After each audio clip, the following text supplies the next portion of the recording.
Welcome to my channel set tax சேனலுக்கு உங்களை அன்புடன் வரவேற்கிறேன். இன்னைய வீடியோ மே மந்த்துக்கான கிராசரி ஷாப்பிங் தான் ஃப்ரெண்ட்ஸ். நான் ஆல்ரெடி சொல்லியிருந்தேன் பட்ஜெட் வீடியோவிலேயே.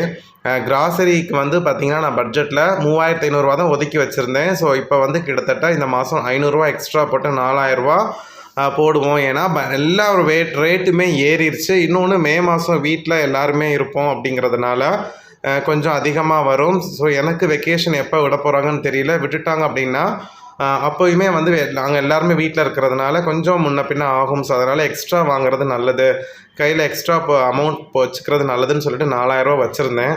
ஆனால் பயங்கரமாக அது ராக்கெட் வேகத்தில் மளிகை சாமானோட பொருட்களோட விலையெல்லாம் வந்து உயர்ந்துக்கிட்டே வருது ஃப்ரெண்ட்ஸ். நம்ம வந்து சிக்கனமாக வந்து மளிகை சாமானுக்கு செலவழிக்கணும் அப்படின்னா சில டிப்ஸை ஃபாலோ பண்ணணும். அதாவது கஞ்சித்தனமாக இருக்கக்கூடாது, நம்ம தேவையான பொருளையும் வாங்கணும், விலை கம்மியாக வாங்கணும். அப்படிங்கிறதுக்கு நிறையா டிப்ஸ் வந்து நான் சொல்லியிருக்கேன். ஸோ அதை எல்லாமே வந்து பார்த்திங்கன்னா கம்பைன் பண்ணி ஒரு 10 டிப்ஸாக வந்து நான் ஆல்ரெடி ஒரு வீடியோவாக போட்டிருக்கேன். 10 tips to reduce grocery expenses. இந்த டிப்ஸ் இதில் 10 டிப்ஸை நான் ஃபாலோ பண்ணி தான் 2017-18 எனக்கு 6000 செலவழிச்சுக்கிட்டு இருப்பேன் மளிகை சாமானுக்கு. ஆனால் இப்போ நான் 3000 3500ன்னு சொல்லி இப்போ 2020 இப்போ இந்த 5 வருஷத்துக்குள்ளே பார்த்தீங்கன்னா 3000லேருந்து 4000 வரைக்கும் தான் ஆவரேஜாக செலவு பண்ணிகிட்ருக்கேன். காரணம் வந்து இந்த 10 டிப்ஸை நான் ஃபாலோ பண்ணது தான் காரணம். எனக்கு தேவையான பொருளையும் நான் வாங்கிடுறேன், எப்படி வந்து குவாலிட்டியாகவும் விலை கம்மியாகவும் வாங்குகிறேன் அப்படிங்கிற எல்லா டிப்ஸுமே இந்த வீடியோவில் இருக்குது. பார்க்காதவங்க இந்த வீடியோட லிங்க்கை நான் டிஸ்கிரிப்ஷன் பாக்ஸில் தரேன், பார்த்துக்கோங்க. மறக்காமல் பாருங்கள், லைக் பண்ணுங்கள். இப்போ நம்ம இந்த மாதத்துக்கான மளிகை சாமான் லிஸ்ட்டை பார்த்துடலாம். நான் எல்லாமே லிஸ்ட்டு போட்டேன். எதாவது எங்கள் வீட்டில் இருக்கோ அதை போடாமல் தேவையுள்ளதை மட்டும் நான் லிஸ்ட்டு போட்டிருக்கேன். அதனால் சில பொருட்கள் விட்டு போயிருந்தால் இந்த மறுபடியும் கமெண்ட்டில் கேட்காதீங்க, அது ஆல்ரெடி வீட்டில் இருக்குது. ஸோ மெயினாக வந்து பார்த்திங்கன்னா சாப்பாட்டு அரிசியும் இட்லி அரிசியும் ஃபஸ்ட்டு வாங்கிடுவேன். நான் வந்து ஒரு மாதத்துக்கு ஒரு முறை தான் வந்து அரிசி வாங்குவேன், பல்காக வாங்கி வைக்கிறதில்ல. ஸோ சாப்பாட்டு அரிசி வந்து பார்த்திங்கன்னா 7 கிலோ வாங்கி ஃபில் பண்ணியாச்சு வாளியில். அதுக்கப்புறம் இட்லி அரிசி ஆல்ரெடி இருக்குது, ஸ்டாக் இருக்குது. அதனால் 5 கிலோ பாக்கெட் தான் வாங்கியிருக்கிறேன்.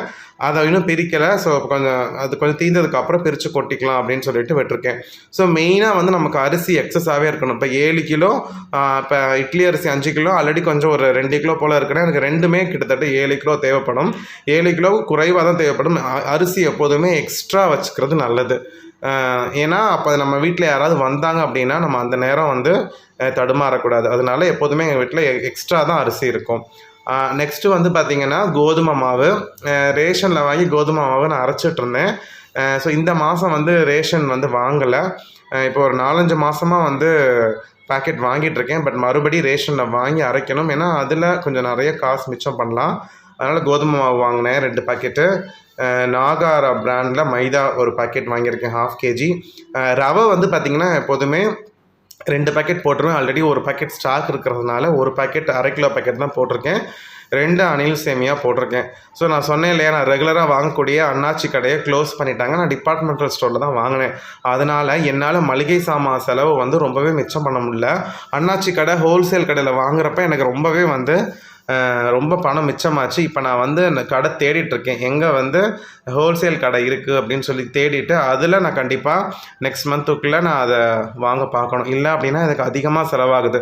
டிபார்ட்மெண்ட் ஸ்டோரில் வாங்கும்பொழுது வந்து பார்த்திங்கன்னா ரொம்பவே வந்து விலை ஜாஸ்தியாக இருக்குது. அதாவது எம்ஆர்பி தராங்க, பட் இதே நம்ம மொத்த மளிகை சாமான் கடையில் வாங்குறப்ப எம்ஆர்பிலேருந்து அமௌண்ட் நல்லாவே குறையுது எண்ணெய்க்கெல்லாம். பட் பார்ப்போம்.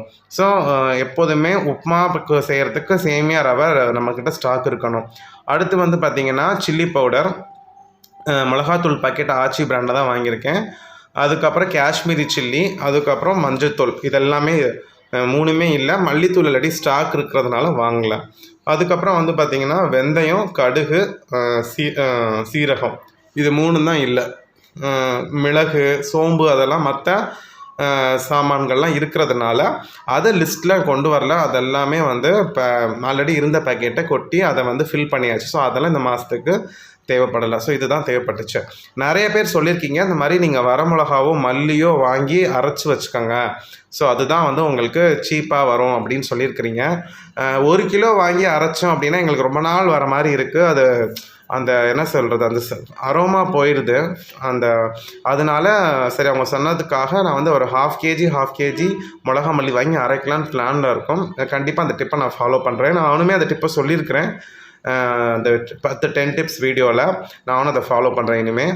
அப்புறம் பருப்பு வகையில் வந்து பார்த்திங்கன்னா பாசி பருப்பு எப்போதும் போல் 1/2 கிலோ, கடலைப்பருப்பு 1/4 கிலோ வாங்கியிருக்கேன். உளுந்து வந்து 1 கிலோ, அது கரெக்டாக இருக்கும். ஆல்ரெடி உளுந்து ஏற்கனவே 1 கிலோ ஸ்டாக் இருக்கும். எப்பொழுதுமே ஒரு மந்த்துக்கு 2 கிலோ வீட்டில் இருக்கிற மாதிரி பார்த்துப்போம். 1 கிலோ செலவாகும், 1 கிலோ ஸ்டாக்கில் இருக்கும். ஏன்னா நம்ம டக்குன்னு ஒரு வடை போடணும், ஒரு ஸ்நாக்ஸ்க்கு செய்கிறதுக்கும் தேவைப்படும். அதுக்கப்புறம் வந்து பார்த்திங்கன்னா துவரம்பருப்பு எப்போதுமே 1/2 கிலோ தான் நான் வாங்குவேன், உங்களுக்கே தெரியும். இந்த மாதத்துலேருந்து 1 கிலோ வந்து நான் இன்க்ரீஸ் பண்ணியிருக்கிறேன். 1 கிலோவாக வாங்குகிறேன். காரணம், இப்போ நாங்கள் ஃப்ரீக்வெண்ட்டாக கீரை எடுக்கிறோம் இல்லையா, இந்த கீரை கடையல் பண்ணுறதுக்கு ஒரு தடவை வந்து துவரம்பருப்பு போட்டு கடையல் பண்ணலாம், ஒரு தடவை பாசிப்பருப்பு போட்டு கடையல் பண்ணணும், அப்புறம் அடையெல்லாம் சேர்த்துக்கணும். இந்த காரணங்களால் இப்போ பருப்போட அளவை நான் கூட்டியிருக்கிறேன் ஃப்ரெண்ட்ஸ். அடுத்து வந்து பார்த்திங்கன்னா பொட்டுக்கடலை முடிஞ்சிருச்சு. ஸோ அதனால் அது ஒரு 1/4 கிலோ பாக்கெட்டு. அப்புறம் வெல்லம் வீட்டில் கண்டிப்பாக தேவை, ஸ்நாக்ஸ் செய்கிறதுக்கோ பொங்கல் செய்கிறதுக்கோ தேவை, அதனால் வெல்லம் இருக்குது. ட்ரை கிரேப்ஸு, முந்திரி, அதுக்கப்புறம் கருப்பு திராட்சை, அதாவது அந்த ஒய்ஃபுக்கு வந்து ஹெச்பி கம்மியாக இருக்கிறதுனால அவங்களுக்காக ஒரு பேக்கெட் வாங்கியிருக்கேன். அப்புறம் ஜீனி 1 கிலோ பேக்கெட் ஒன்று வாங்கியிருக்கேன். ஸோ ஜீனி வந்து 1 கிலோ கண்டிப்பாக பத்தாது. நாங்கள் ரேஷனில் எங்களுக்கு 2 கிலோ கிடைக்கும். ஸோ அதனால் ரேஷனில் வாங்குறதுனால நான் வந்து இதை இங்கே வந்து மெயின் லிஸ்ட்டில் வந்து கம்மி பண்ணிட்டேன். அதில் வந்து எங்களுக்கு ஒரு 2 கிலோ கிடைக்கும். ஸோ அதனால் மொத்தம் 3 கிலோ ஜீனிங்கிறது எங்களுக்கு போதுமானதாக இருக்கும். ஸோ ரேஷன் பொருள் நான் இன்னும் வாங்கலை, இனி தான் அந்த மாதத்துக்கு வாங்கணும். ரேஷன் பொருளில் வந்து பார்த்திங்கன்னா நாங்கள் இட்லி அரிசிக்கு கொஞ்சம் ரேஷன் அரிசி, பச்சரிசி யூஸ் பண்ணுவோம், கோதுமை யூஸ் பண்ணுவோம், ஜீனி கண்டிப்பாக யூஸ் பண்ணுவோம். அந்த பருப்பு எண்ணெய் மட்டும் வந்து பார்த்திங்கன்னா அது நாங்கள் யூஸ் பண்ண மாட்டோம். ஸோ எங்கள் இன்லாஸ் கேட்பாங்க. ஸோ அவங்களுக்கு கேட்குறவங்களுக்கு அதை நாங்கள் கொடுத்துருவோம் ஃப்ரெண்ட்ஸ். நெக்ஸ்ட்டு வந்து பார்த்திங்கன்னா விம் லிக்விடு, அது வந்து 20 ரூபா பாக்கெட் வந்து 4 தேவைப்படும். அவசரத்துக்கு நான் 1ஆம் தேதி ஒன்று வாங்கினதுனால 3 வாங்கியிருக்கிறேன்.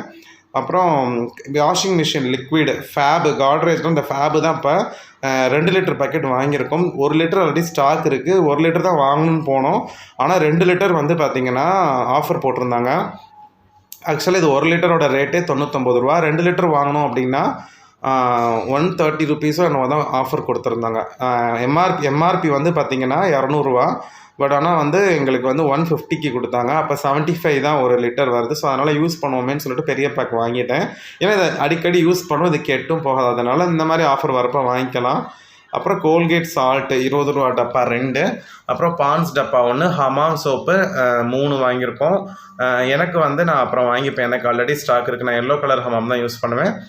அதுக்கப்புறம் லெமன் ஃப்ளேவர் யூஸ் பண்ணுறதுனால அது ஆல்ரெடி என்கிட்ட ஸ்டாக் இருக்குது, அதனால் நான் வாங்கிக்கல. அந்த சில பொருட்களை கையில் துவைப்போம் துணிகளை, அதுக்காக சர்ஃப் எக்ஸல் பார். ஸோ இந்த பொருட்கள் கொஞ்சம் வாங்கியிருக்கோம். அப்புறம் மெயினாக வந்து எண்ணெய் ஐட்டமில் மிஸ்டர் கோல்டு 1 லிட்டர் வாங்கியாச்சு. தேங்காய் எண்ணெய் ஒரு செக்கில் வாங்கினது, அது வந்து பார்த்திங்கன்னா 100 கிராம் ஆல்ரெடி, அதுவுமே தலைக்கு தேய்க்கிறதுக்கு ஸ்டாக் இருக்குது. நல்லெண்ணெய் 400 ml. அப்புறம் புளி, வரமிளகா, இது வந்து பார்த்திங்கன்னா 1/4 கிலோ புளி, வரமிளகா 100 தாளிக்கிறதுக்காக. இந்த சில்வர் பாத்திரத்தில் வந்து நெய் வாங்கியிருக்கோம். அப்புறம் காஃபித்தூள் வந்து பார்த்திங்கன்னா ப்ரூ க்ரீன் லேபிள் வந்து யூஸ் பண்ணுறோம். இது இல்லாமல் இப்போ நம்ம ரேஷன் கடையில் கண்டிப்பாக டீ வாங்கணுங்கிறாங்க. ஸோ அந்த மாதிரி வாங்குறப்ப அந்த டீ தூள் பேக்கெட் வாங்கி அதையுமே யூஸ் பண்ணிப்போம் ஃப்ரெண்ட்ஸ். ஸோ இதுதான் இந்த மாதத்துக்கு நாங்கள் வாங்கின மளிகை சாமான் லிஸ்ட்டு. இதில் வந்து பார்த்திங்கன்னா டாய்லெட்டரிஸ் இருக்காது, ஹார்பிக் இதெல்லாமே எங்ககிட்ட ஆல்ரெடி ஸ்டாக் இருக்காதான் நாங்கள் பல்காக வாங்கியிருக்கோம். 1 லிட்டர் டப்பா வந்து 100 ரூபாய்க்கு அந்த மாதிரிலாம் நாங்கள் வாங்கியிருக்கோம். ஸோ இந்த மாதிரி இதில் விட்டு போன பொருட்கள் எல்லாமே எங்ககிட்ட ஸ்டாக் இருக்குது. ஸோ அதனால தான் அதை கொண்டு வரல. ஸோ இவ்வளோ தான். ஸோ மொத்தமாக எங்களுக்கு இந்த மாதம் பில் வந்து 3800 ரூபா வந்திருக்கு. இன்னும் 200 ரூபா கையில் இருக்குது. பார்ப்போம் செலவாகுதா இல்லை சேமிக்கணுமாங்கிறத நான் கண்டிப்பாக ஃபினான்ஷியல் ஸ்கேனிங் வீடியோவில் சொல்கிறேன். நெக்ஸ்ட் வீடியோவில் பார்க்கலாம். Bye friends.